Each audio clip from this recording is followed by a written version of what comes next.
मुबारक हो दोस्तों, बधाई हो। कम से कम कुछ तो अच्छा काम होता हुआ नजर आ रहा है। दिल्ली हाई कोर्ट ने रामदेव पर हथौड़ा चलाया है, हथौड़ा। और जज साहब ने जो बात कही है, वाकई आप खुश हो जाएंगे कि जिस फटकार की जरूरत थी रामदेव को, वही सही फटकार लगी। जज साहब ने कहा कि हमारी अंतरात्मा को झकझोर दिया आपने। आपके बयान ने, आप एक सरबत को कैसे हिंदू मुसलमान के रूप में देख सकते हैं, कैसे एक सरबत जिहाद का नाम दे सकते हैं, आपके इस बयान ने हमें झकझोर दिया। और रामदेव पर तगड़ी करारी फटकार लगाते हुए दिल्ली हाई कोर्ट ने कहा है कि महज 5 दिनों के अंदर अंदर आप अपने सारे ये वीडियो, नफरती वीडियो, ये सारे हटाइए। खुद रामदेव ने पोस्ट किया था। रामदेव ने पोस्ट करके कहा था कि सरबत जिहाद फैला रहे हैं, ये वोट जिहाद, लैंड जिहाद, लव जिहाद के बाद में सरबत जिहाद फैला रहे हैं। अगर आप ये रूह अफ़ज़ा पीने का काम करेंगे तो फिर मस्जिदें बनेंगी, मदरसे बनेंगे। और इस बात पर दिल्ली हाई कोर्ट के जज आग बबूला हो गए, खरी खरी सुना दी रामदेव को। और सबसे बड़ी बात, हमदर्द कंपनी, रूह अफ़ज़ा की हमदर्द कंपनी, इनके जो वकील थे वो भी बड़ा इंटरेस्टिंग है, मुकुल रोहतगी साहब। और मुकुल रोहतगी एक तरीके से सरकार के पक्षकार के तौर पर अलग अलग अदालतों में पेश होते रहे हैं, लेकिन यहां पर वो रामदेव के खिलाफ सुनवाई कर रहे थे। और रामदेव के खिलाफ सुनवाई करते हुए उन्होंने कहा कि रामदेव ने जिस तरीके से बयान दिए हैं, इसमें केवल आप किसी कंपनी की बुराई नहीं कर रहे हो, बल्कि आप दो धर्मों के बीच में खाई पैदा करने का काम कर रहे हो। याद करिए, आतंकवाद के साथ में भी रामदेव ने सरबत को जोड़ दिया था। इतना घटियापन रामदेव का दिखाई दिया था। और उस पर मैंने एक नहीं कई खबरें बनाई, उन खबरों को आप लोगों ने बहुत सराहा, प्यार दिया। लेकिन आज जिस तरीके की फटकार लगी है वो वाकई काबिले तारीफ है। रामदेव का मुंह बंद होगा, नहीं होगा, रामदेव बाज आएंगे, नहीं आएंगे, ये तो वक्त बताएगा। लेकिन आज जो फटकार लगी है उसको जरा सुन लीजिए। बाबा रामदेव को हाईकोर्ट की फटकार, सरबत जिहाद बयान पर कड़ी टिप्पणी। बाबा रामदेव के बयान से मचा था बवाल। 3 अप्रैल को रामदेव ने एक्स पर यानी ट्विटर पर वीडियो पोस्ट किया था।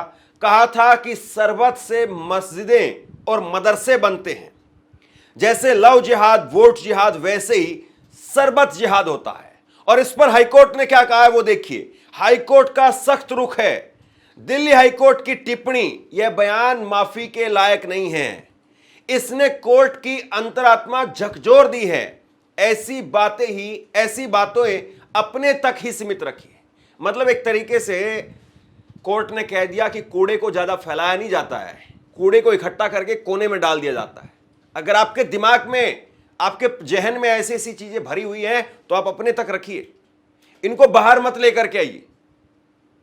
और इस जाहिर सी बात है, आप जिस तरीके से टिप्पणी कर रहे हैं, ये टिप्पणी तो वाकई माफी के लायक है ही नहीं कि आप यहां पर माफी मांग ले और छूट जाएं।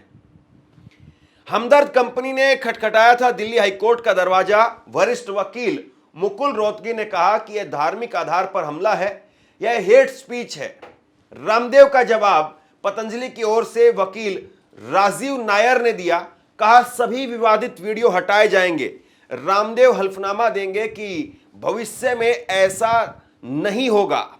कोर्ट की चेतावनी, कोर्ट का साफ संदेश, भविष्य में इस तरह की बयानबाजी न हो। धार्मिक भावनाओं को भड़काना सही नहीं है। तो यानी कुल मिलाकर के आप कहें कि रामदेव पूरी तरह से जमीन पर सीधा लिट गए हैं। जैसे वो आसन करते हैं ना, वैसे ही कोर्ट के सामने बिछ गए। और कोर्ट के सामने बिछ करके कहा कि आगे से कभी भी ऐसा नहीं होगा। हल्फनामा दे करके बाकायदा, लेटर दे करके बाकायदा इस बात को कहा है। सोचिए, जो रामदेव अनाप शनाप बातें, और वो बयान मैं एक एक करके आपको सुनाने वाला हूं। हालांकि कोर्ट ने कहा है कि ये सारी वीडियो हटाई जाएं, लेकिन ये रामदेव के लिए कहा गया। मैं उन वीडियो को इसलिए आपको सुना रहा हूं ताकि आपके चैन में एक बार ताजा हो सके वो यादें, और यूट्यूब के इतिहास में हमेशा के लिए दर्ज रहे कि रामदेव जैसा आदमी जिसने वो घटियापन दिखाया अपना प्रोडक्ट बेचने के लिए, जिसको वाकई कभी माफ नहीं किया जाना चाहिए। और उस वक्त भी मैंने कहा था कि ऐसी शरबत, रामदेव की जो शरबत है, उसको अगर कोई फ्री में तो क्या, मुझे पैसे भी दे तो भी मैं उसको छूंगा नहीं। और वाकई उसके साथ में ऐसा होना चाहिए। ऐसे लोगों को बहिष्कार किया जाना चाहिए, तभी इनकी अकल ठिकाने आएगी। इनको पूरी तरह से घुटने पर आने के लिए लोगों को इकट्ठा होना चाहिए, संगठित होना चाहिए और बताना चाहिए कि देश मोहब्बत का देश है, प्यार प्रेम भाईचारे का देश है, इसमें नफरत नहीं चलेगी। सुनिए, रामदेव ने, मुकुल रोहतगी ने कहा है, जो हमदर्द के वकील हैं, उन्होंने कहा कि रामदेव ने अपने बयान के जरिए धर्म के आधार पर हमदर्द कंपनी पर हमला किया। उन्होंने शरबत जिहाद का नाम दिया। रामदेव का नाम मशहूर है, वो बिना किसी दूसरे प्रोडक्ट की बुराई के पतंजलि का सामान बेच सकते थे। यह बयान बुराई करने से आगे निकल गया है, यह धार्मिक बंटवारा है और रामदेव का कमेंट हेट स्पीच की तरह ही है। तो यहां पर दिल्ली हाईकोर्ट के अंदर इस बात को कहा गया। दिल्ली हाईकोर्ट में मुकुल रोहतगी ने कहा कि आपको अपना सामान बेचना है, आप किसी की बुराई किए बगैर भी अपना सामान बेच सकते थे। कि मेरे सामान में, मैंने उस दिन भी कहा था, आप आज भी हमदर्द की बोतल लेकर के आइए और अपनी बोतल लेकर के आइए और उसमें बताइए कि उसमें क्या क्वालिटी, आप में क्या क्वालिटी, उसमें कितनी खराबी है और आप में कितनी खराबी। एक ये कंपैरिजन हो सकता है, इस कंपैरिजन में कोई बुराई नहीं है। और अगर हमदर्द की बोतल में कोई खराबी आती है, कोई बुराई आती है, आप सिद्ध कर देंगे इस बात को, तो लोग अपने आप जो है वो आपकी बोतल खरीदना शुरू कर देंगे। ये देश किसी का पिछलग्गू नहीं है, ना रामदेव का पिछलग्गू है, ना हमदर्द रूह अफ़ज़ा वालों का पिछलग्गू है, लेकिन ये देश हमेशा सही के साथ में खड़ा हुआ है। ये देश हमेशा उसके साथ में खड़ा हुआ है जिसके साथ में अन्याय किया गया, उसके साथ में खड़ा हुआ है। और रामदेव इस बात को भूल गया और इसीलिए रामदेव को आज मुंह की खानी पड़ी। सुनवाई के दौरान न्यायमूर्ति यानी जज साहब अमित बंसल, उन्होंने कहा कि इसने अदालत की आत्मा को झकझोर दिया है, यह उचित नहीं है। रामदेव एक हल्फनामा दें कि आगे से इस तरह की बयानबाजी नहीं करेंगे। रामदेव ऐसी बातें अपने दिमाग तक ही सीमित रखें, उन्हें जाहिर ना करें। तो ये इस तरह से जो है वो चूड़ी टाइट की गई है रामदेव की। रामदेव की ऐसे चूड़ी टाइट की गई है कि दोबारा ये ढक्कन खोलना मत जिसमें से बदबू आती है। इसको, बोतल को बंद करके रखो। अगर इसमें बदबूदार बोतल है आपके पास में तो इस बोतल को बंद करके रखो, इसको खोलना नहीं है दोबारा से। इस तरह से चूड़ी टाइट हुई रामदेव की। अब देखिए रामदेव का वो बयान जिस पर बवाल खड़ा हुआ था, पहला बयान, एक कंपनी शरबत बनाती है, उससे जो पैसा मिलता है उससे मदरसे और मस्जिदें बनती हैं, आप वो शरबत पिएंगे तो मस्जिदें और मदरसे बनेंगे। ये रामदेव ने 3 अप्रैल को एक्स पर यानी ट्विटर पर पोस्ट किया था। शरबत के नाम पर एक कंपनी है जो शरबत तो देती है, लेकिन वो शरबत से जो पैसा मिलता है उससे मदरसे और मस्जिदें बनवाती है। ठीक है, उनका मजहब है। इसके बाद रामदेव का दूसरा बयान सुनिए। रामदेव ने 3 अप्रैल को नफरत परोसी और उसके बाद में भी रामदेव बाज नहीं आया। दूसरा बयान रामदेव ने पोस्ट किया और कहा कि अगर आप पतंजलि का शरबत पिएंगे तो गुरुकुल बनेंगे, आचार्य कुलम बनेगा, पतंजलि विश्वविद्यालय और भारतीय शिक्षा बोर्ड आगे बढ़ेगा। मैं कहता हूं कि यह शरबत जिहाद है। जैसे लव जिहाद, वोट जिहाद चल रहा है, वैसे ही शरबत जिहाद भी चल रहा है। लेकिन आप यदि वो शरबत पिएंगे तो मस्जिद और मदरसे बनेंगे, और पतंजलि का गुलाब का शरबत पीते हैं आप, ये शरबत पिएंगे आप तो गुरुकुल बनेंगे, आचार्य कुलम बनेगा, पतंजलि विश्वविद्यालय, भारतीय शिक्षा बोर्ड आगे बढ़ेगा। इसलिए मैं कहता हूँ ये शरबत जिहाद भी, जैसे लव जिहाद, वोट जिहाद चल रहा है ना, ऐसे शरबत जिहाद भी चल रहा है। तो लो, आपको इस शरबत जिहाद से बचाना है तो सब तक ये। और इसके बाद में तो रामदेव, उन्होंने अति कर दी थी, सारी सीमाएं पार कर दी थी। ऐसा लगता है कि रामदेव ने यह सोचा कि ठीक है, थोड़ी फटकार लगेगी, थोड़ी थूथू होगी, लेकिन मेरी कंपनी का प्रचार हो जाएगा। जो काम मुझे आज तक चैनल में, एबीपी न्यूज में, फला फला जगह पर पैसा देकर के एडवर्टाइजमेंट करवानी पड़ेगी, वो काम घर बैठे हो जाएगा। और सारा व्हाट्सएप यूनिवर्सिटी, सारा भक्त मंडली, बीजेपी ब्रिगेड, बीजेपी के समर्थक, वो सारे लग जाएंगे तुम्हारी बोतल खरीदने में। लेकिन एक खबर इस बीच में निकल करके सामने आई थी, हमदर्द रूह अफ़ज़ा की बिक्री वो बढ़ गई थी, रामदेव की बिक्री नहीं बढ़ पाई। जब बात पैसे की होती है ना साहब, तो चाहे भाजपाई समर्थक हो, भक्त हो, अंधभक्त हो, वो नहीं खरीदेंगे। उनको भी पता है इस बात का कि अगर मोदी ब्रांड से फिल्म पिट सकती है, मोदी के नाम पर फिल्म फ्लॉप हो जाती है। रामदेव की इतनी अकल नहीं आई थी।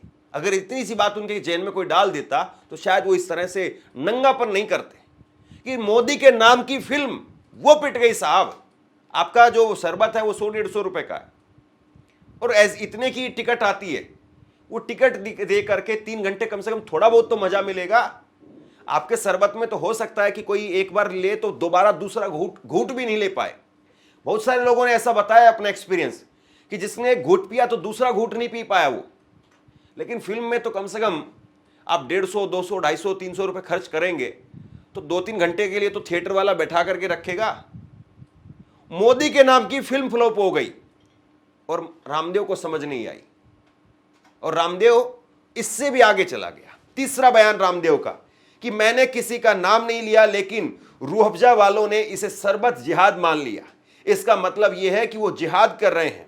पूरा देश आर्थिक, राजनीतिक, धार्मिक और सांस्कृतिक आतंकवाद के दौर से गुजर रहा है। आज चारों तरफ सनातन का गौरव और सनातन विरोधी कई तरह के षड्यंत्र कर रहे हैं। हमको ऐसा काम करना चाहिए जिससे कि हमारे सनातन विरोधियों को परास्त कर सकें। अरे भैया, रूह अफ़ज़ा वालों ने, जितने भी महापुरुष सबसे निवेदन यहाँ अब हमने तो किसी का नाम बोला नहीं, अब रूह अफ़ज़ा वालों ने सरबत जिहाद को अपने सिर ऊपर ले लिया। इसका मतलब वो जिहाद कर रहे होंगे। यदि उनकी निष्ठा सनातन, सब लोग वहाँ विराजे हैं। यदि हमदर्द की और हिमालय की निष्ठा 100% इस्लाम में है और वो उसके लिए मदरसे और मस्जिद बनाते हैं तो उनको तो खुश होना चाहिए। लेकिन सनातनियों को तो समझना चाहिए ना कि किससे सनातन का गौरव बढ़ रहा है और किससे इस्लाम का गौरव बढ़ रहा है। अब इसको लेकर के भी किसी को पेट में दर्द होता हो तो होने दो, जो सरबत जिहाद है सो है ही। तो कुल मिलाकर के रामदेव ने कोई कोर कसर नहीं छोड़ी और ये रामदेव के हथकंडे हैं। ऐसा नहीं कि रामदेव ने कोई ऐसे ही कह दिया या कोई छुटभैया उसका सलाहकार आ गया जिसने कोई ऐसी छोटी सोच दे दी, रामदेव के दिमाग में कोई छोटी सोच डाल दी। ऐसा नहीं है। और ऐसा नहीं कि रामदेव कोई पहली बार इस तरह की वाहियात बातें करते हुए देखा गया है। रामदेव की एक फिनाइल आती है और रामदेव की वो फिनाइल कंपनी में ये टीवी पर प्रचार में ये कहकर के बेची जाती है कि फिनाइल अपनाए और गौ माता को कत्ल खानों में जाने से बचाएं। मतलब कि आदमी को लगता है कि भाई ये फिनाइल, ये 5 रुपए का पेन अगर मैंने नहीं लिया तो गाय कट जाएगी। तो आदमी सोचता है कि चलो भाई 5 रुपए का पेन ले ही लेते हैं, चाहे किसी को दान देना पड़ जाए। मतलब इस तरीके से सेंटिमेंट के साथ में खेल करके रामदेव ने अपना बिजनेस खड़ा किया। कभी जो है वो बाहर की जो कंपनियां हैं उनके पीछे पड़े कि बाहर की कंपनियां लूट करके ले जा रही हैं, स्वदेशी बनाएंगे। और उसके बाद में रामदेव के शहद को देखिए, दूसरे कई सारे प्रोडक्ट आप देखिए जो अपने मानकों पर खरा ही नहीं उतरे। और ये सारी बातें तो छोड़ दीजिए आप, रामदेव तो कोरोना के समय पर भी बाज नहीं आया था। कोरोनिल दवाई लेकर के आया और कोरोनिल दवाई को ऐसे पेश किया, ऐसे दिखाया कि डॉक्टरों की ऐसी की तैसी, मेरी दवाई लो। ये कमाल की बात है। मतलब जिस वक्त में आदमी दुआ कर रहे थे, जिस वक्त में आदमी भगवान का नाम ले रहे थे, भजन कीर्तन कर रहे थे, जिससे जो मुमकिन हो पा रहा था वो दान दे रहा था, लोग ये सोच रहे थे कि शायद हम बच जाएंगे, हम कुछ अच्छे कर्म करेंगे तो शायद बच जाएंगे। लेकिन रामदेव ने भी उस वक्त में भी मुनाफाखोरी में कोई कोर कसर नहीं छोड़ी।